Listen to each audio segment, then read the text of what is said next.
l'hypnose quantique. Oui.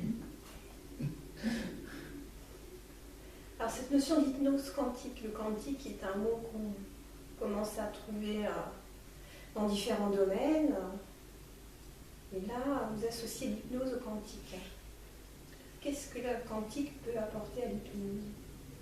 Le quantique vient a priori là, des avancées de la physique, qui est devenue physique quantique en étudiant des phénomènes axés sur le tout petit et les changements d'état d'un produit qui peut être un photon pour la lumière ou un corpuscule, voilà, qui peut changer d'état selon l'observateur qui regarde ce qui se passe ou selon un temps donné où cet objet est indifférencié entre deux états.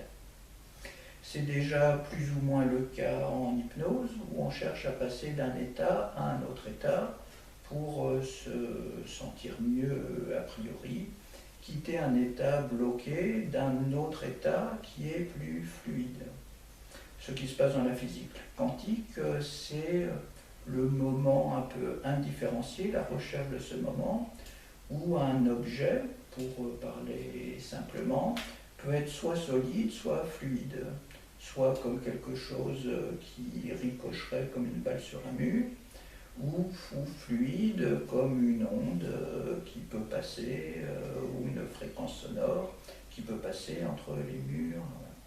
Donc ce que l'on a observé au fil des temps, c'est que cet objet passe par un moment où il peut être l'un ou l'autre dans la physique quantique.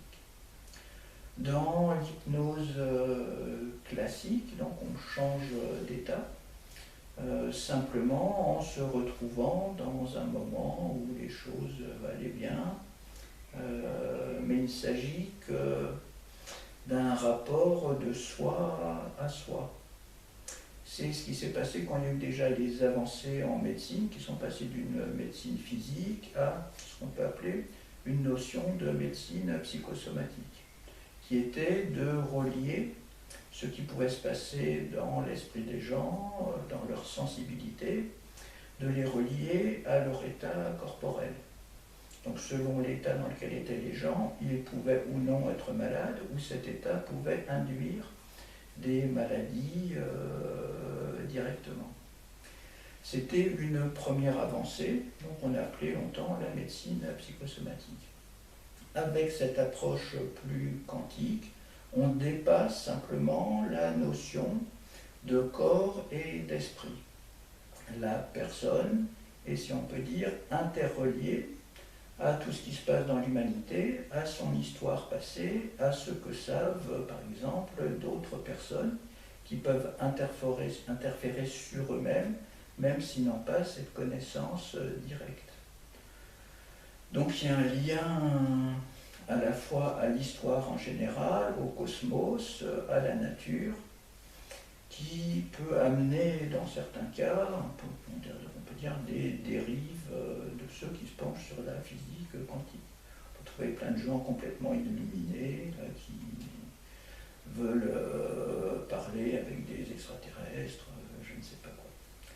Telle n'est pas la façon, voilà, dont j'entends l'hypnose quantique.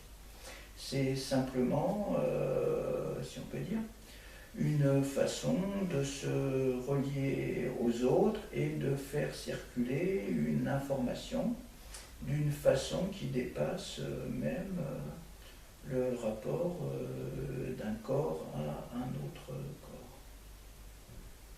D'accord. Et vous pratiquiez l'hypnose avant d'aborder l'hypnose quantique, ou qu'est-ce qui vous a fait relier les deux ensemble?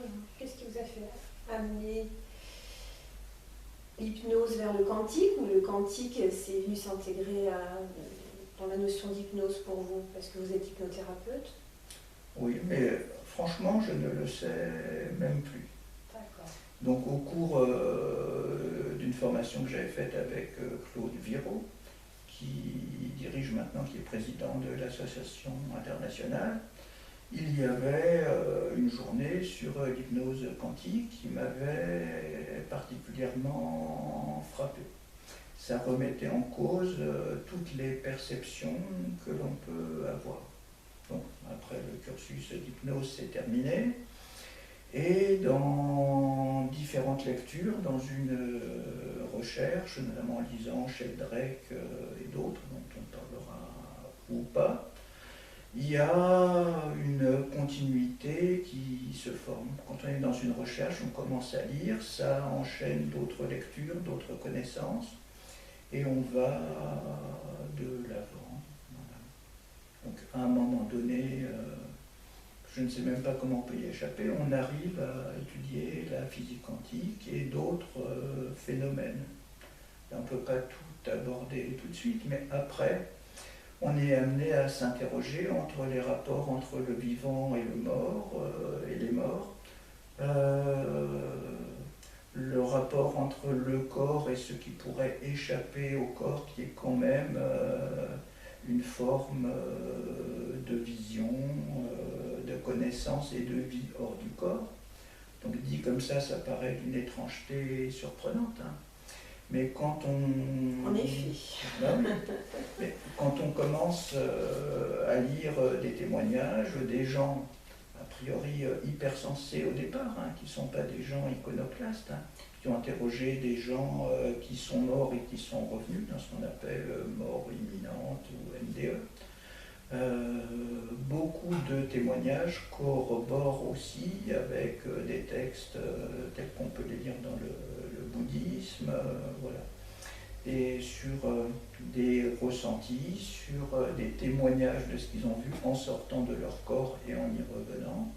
Donc évidemment ça paraît d'une étrangeté surprenante, mais néanmoins il y a une somme de témoignages considérables comme quoi la conscience n'est pas uniquement limitée à ce qu'on pourrait appeler une enveloppe corporelle. Voilà. Donc ça ne vient pas naturellement. J'ai toujours construit ma vie en étant athée, en croyant des choses cartésiennes. Mais voilà, au fil du temps, des approches que l'on a, soit dans les thérapies directes avec les gens, soit dans les lectures et les témoignages, on s'aperçoit qu'il existe des choses qui échappent à l'entendement commun.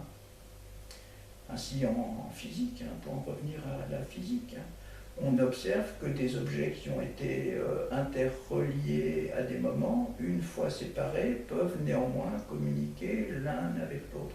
C'est-à-dire qu'on agit sur un objet qui a un photon, un corpuscule, voilà, quelque chose de physique et de macroscopique, et l'autre partie qui était reliée et qui ne l'est plus interagit avec les stimuli que l'on donne à une partie qui néanmoins est très éloignée. Voilà. Donc là, on ne va pas rentrer dans le détail, mais il y a des expériences notamment d'un physicien français, Alain Specht, en 1980, qui a été le premier, voilà, à définir et à montrer objectivement que deux objets séparés reçoivent des informations quand on stimule l'un alors que l'autre n'est pas là. Et la lecture de votre livre nous permet-il de devenir quantique ou de découvrir qu'on est peut-être déjà quantique sans le savoir? Qu'est-ce que votre livre peut apporter au lecteur, d'après vous? On est quantique malgré soi, comme M. Jourdain faisait de la prose sans s'en apercevoir, mais on n'en est pas forcément conscient. C'est-à-dire que des choses influent sur vous, qui peuvent être simplement les croyances qu'ont les gens sur vous, ce que peuvent dire de vous les voisins. Ça a des interactions avec vous-même, même sans le savoir. Donc on est dans un bain quantique que l'on subit généralement sans en être conscient. Devenir un peu consciemment quantique et arriver à lier des choses contradictoires, c'est-à-dire à enlever l'importance qu'on a soi en termes d'individu, parce que l'individu lui-même n'a pas d'importance en lui-même, alors que celui qui est malade croit que tout est relié, voilà, il est tellement centré sur sa maladie qu'il la fabrique en la pensant. Donc c'est à la fois ne pas se donner d'importance et à la fois, ce qui est compliqué, concevoir que l'on est la personne la plus importante au monde. Voilà. Donc on est obligé d'allier des choses qui ne le seraient pas, comme un objet peut être à la fois solide et fluide à la fois. C'est-à-dire que sans soi, sans un observateur quelque part, le monde n'existe pas. Une fois que vous serez morte, moi aussi, le monde n'existera pas. On peut dire qu'il existera même sans nous, mais ça n'a pas de sens. Pour soi, il n'existera pas, et de fait, rien ne dit qu'il existe. Il existera peut-être dans la conscience d'autres personnes qui sont là, mais ça c'est une hypothèse, c'est ce que l'on peut croire communément, mais peut-être que non. Donc, à la fois, on est celui qui invente le monde et qui le secrète. Et en même temps, accepter que tout est relié à soi, mais on n'a pas plus d'importance que ça, parce qu'on est la résultante de toutes ces interactions. Et le premier pas pour se détacher de ce qui fait symptôme, de ce qui fait que les gens vont bien ou vont mal. Quand ils vont bien, il n'y a pas à s'interroger. Les gens vivent une vie normale. Mais généralement, il faut un moment où ça déraille pour que les gens s'interrogent sur pourquoi ils sont là, comment je peux aller mieux, et cherchent en effet à aller plus loin. C'est un peu comme une voie vers la spiritualité. Vous faites un parallèle ou pas du tout? C'est une voie vers la souplesse. La souplesse. La spiritualité peut amener à cette souplesse comme elle peut la faire disparaître complètement. Est-ce que vous faisiez référence au bouddhisme tout à l'heure? Le bouddhisme dépasse l'état de religion. Pour certains, ils peuvent en faire une forme de religion, mais en même temps, c'est aussi une philosophie. Et la recherche spirituelle aussi, pas forcément que religieuse. Ça dépend ce qu'on entend par recherche spirituelle. Dans le bouddhisme, il n'y a pas d'allégeance vraiment à un Dieu extérieur, même si le Bouddha a transmis un savoir. Mais voilà, il n'y a pas un Dieu qui oblige à faire ceci ou cela en fonction d'une moralité. Dans le bouddhisme, il n'y a pas de notion directe à une morale. J'ai trouvé la voie pour se sentir le mieux possible et être détaché de tout ce qui encombre, de tout ce qui fait que l'on est moins fluide par rapport aux autres ou par rapport à soi-même. Et donc vous êtes hypnothérapeute, Oui. Qui pratique l'hypnose quantique. Qu'est-ce que l'aspect quantique a apporté? Juste là, je vous arrête une seconde. Je ne sais pas si on peut dire que je pratique l'hypnose quantique. Comment vous diriez-vous alors? Déjà, j'aime pas trop le mot hypnose, même si évidemment je fais de l'hypnose. Je suis là pour que les gens, a priori, puissent aller mieux. L'hypnose est un outil, mais quand les gens viennent, je pourrais pratiquer l'hypnose ou ne pas la pratiquer.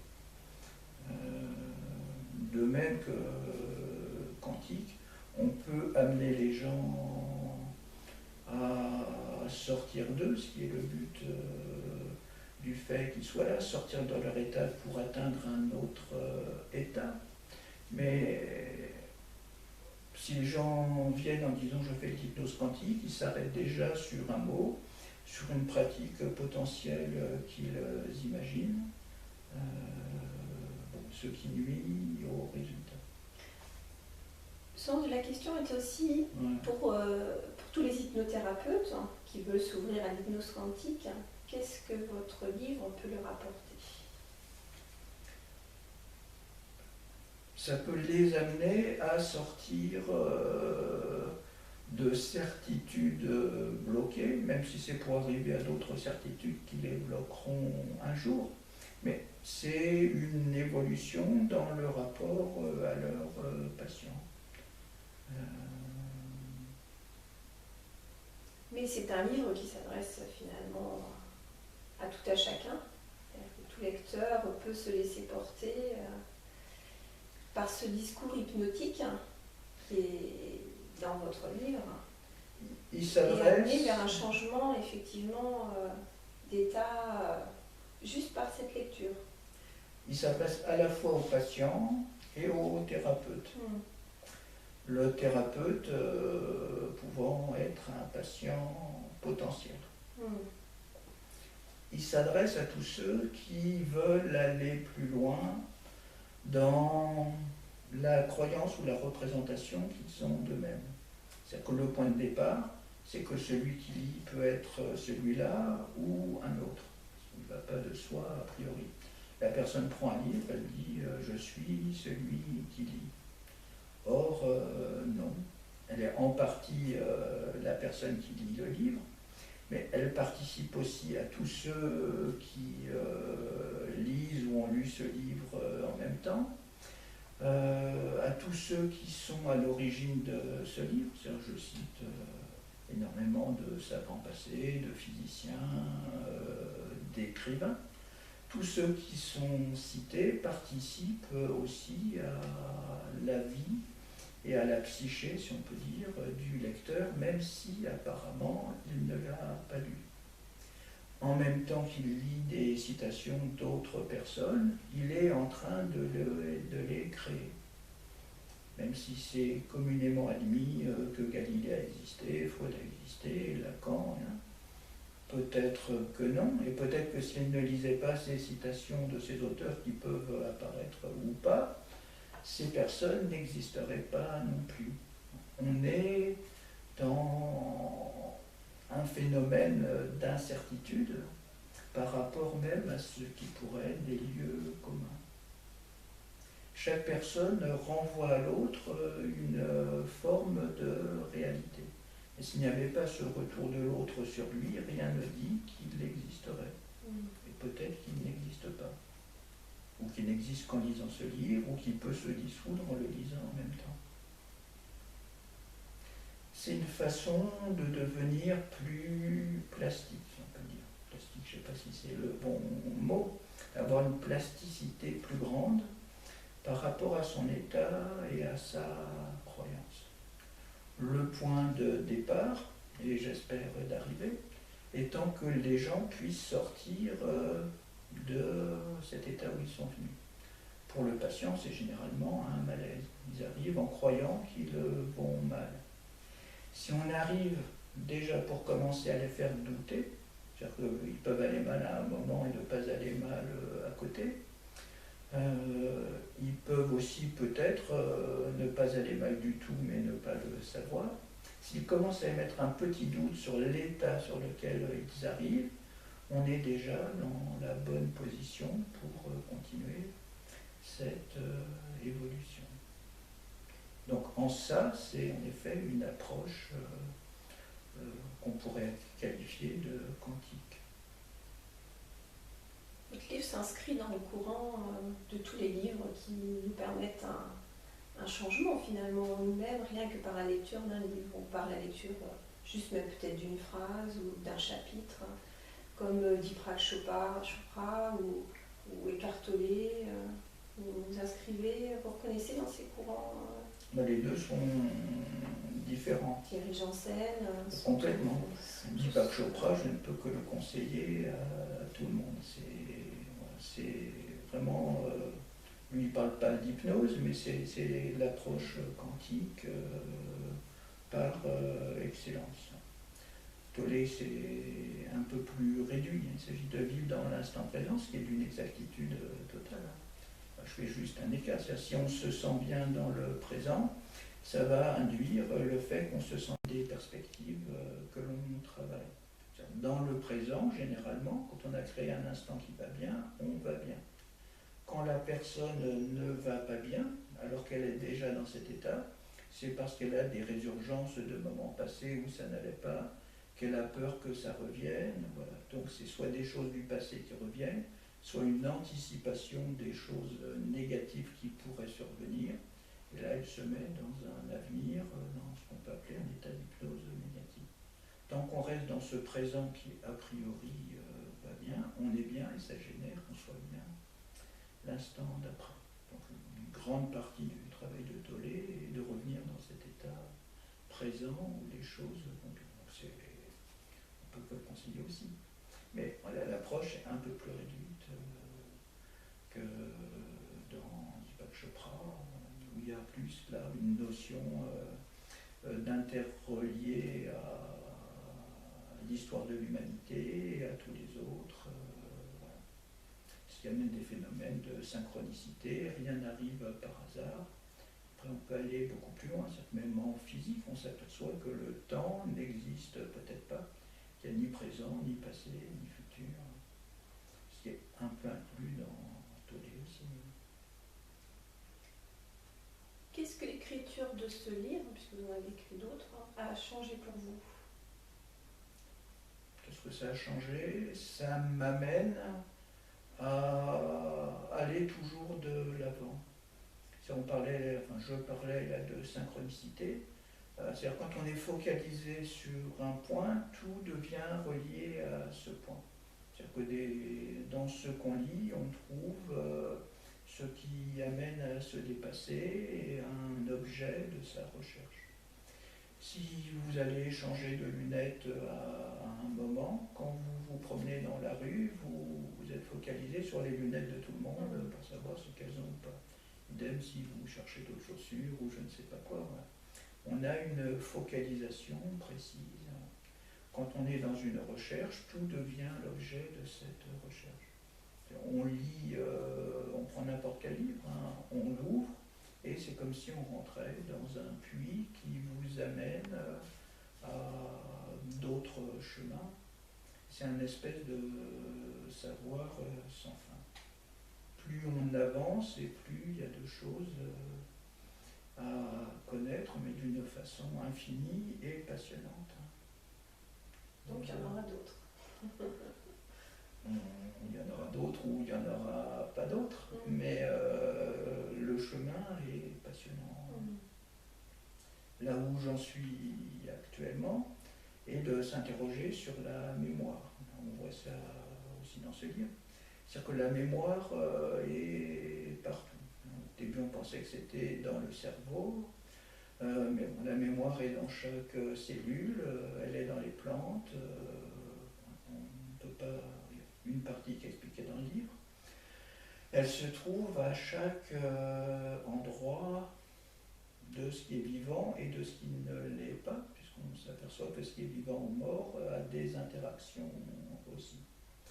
Dans cette mémoire qui n'est pas uniquement liée soit au cerveau, soit même à un organe, soit même à une cellule, soit même à quelque chose d'animal, ça peut être du végétal ou du minéral, vu que s'il n'y avait pas une mémoire dans le minéral ne pourrait pas se construire, hein, fût-ce une pierre, etc. On s'aperçoit, mais bon là il faudra aller plus loin encore, que la mémoire peut se retrouver partout et en dehors du corps. On parlait de phénomènes un peu surnaturels. Quand des gens pensent avoir été, je ne sais pas, pharaons dans une vie, etc., ça paraît toujours loufoque, hein, mais rien n'empêche que des pans de mémoire aient véhiculé et qu'ils ressentent ces pans de mémoire venus de l'extérieur. J'avais par exemple une patiente derrière moi qui, en touchant, je ne vais pas rentrer dans les détails, hein, mais une selle de cheval, quand elle était dans un manège, a reçu un choc comme ça. Et donc, en interrogeant après pourquoi elle a eu ce choc en touchant cette selle, interrogeant les gens qui tenaient le manège, d'où venait la selle, etc., elle a appartenu à un soldat qui est mort sur cette selle en recevant une balle quand il était, je sais pas, c'était début du siècle déjà. Bref, il est mort sur cette selle en étant transporté par une balle, ce qu'elle a ressenti d'une autre façon en la touchant. Donc, il est probable qu'il y ait des pans de mémoire comme ça qui traversent l'espace, le temps, et qui peuvent être recueillis ou transmis chez d'autres personnes, donc, ceux qui lisent dans l'avenir, etc. Hormis qu'il y a beaucoup de gens qualifiables de charlatans, mais pour certains peuvent sans doute avoir des facultés d'être en contact avec des pans de mémoire qui se promènent, qui sont véhiculés, qui se déposent sur la personne qui est là. Mais voilà, donc ces histoires de mémoire sont passionnantes. Ça peut être un objet futur d'étude. Et pour le mot de la fin, il y aurait un petit extrait ou une phrase que vous auriez envie de partager avec nous et qui pourrait nous permettre d'avoir un petit aperçu et d'aller plus loin dans l'envie de lire ce livre sur l'hypnose quantique. Est-ce qu'il y a quelque chose qui vous vient là tout de suite? Ce que je pourrais dire simplement, c'est ma définition de l'hypnose, c'est que c'est une extension du champ de sa liberté. On peut dire encore plus de l'hypnose quantique, que c'est une extension du champ, des possibles, de ce que l'on peut devenir, de sortir de ses limites pour accroître simplement les possibilités de rencontre et principalement d'être heureux et le mieux dans sa peau. Parce qu'on en revient à ce qui est l'objet même du livre, c'est qu'être bien ou ne pas être bien peut être la résultante d'un choix personnel. Ce que les gens n'envisagent pas. Ils se disent je suis mal, je suis mal. Donc lire ce livre, c'est déjà dépasser ce propos, d'où le titre, le choix d'être bien ou pas, qui suit l'hypnose quantique.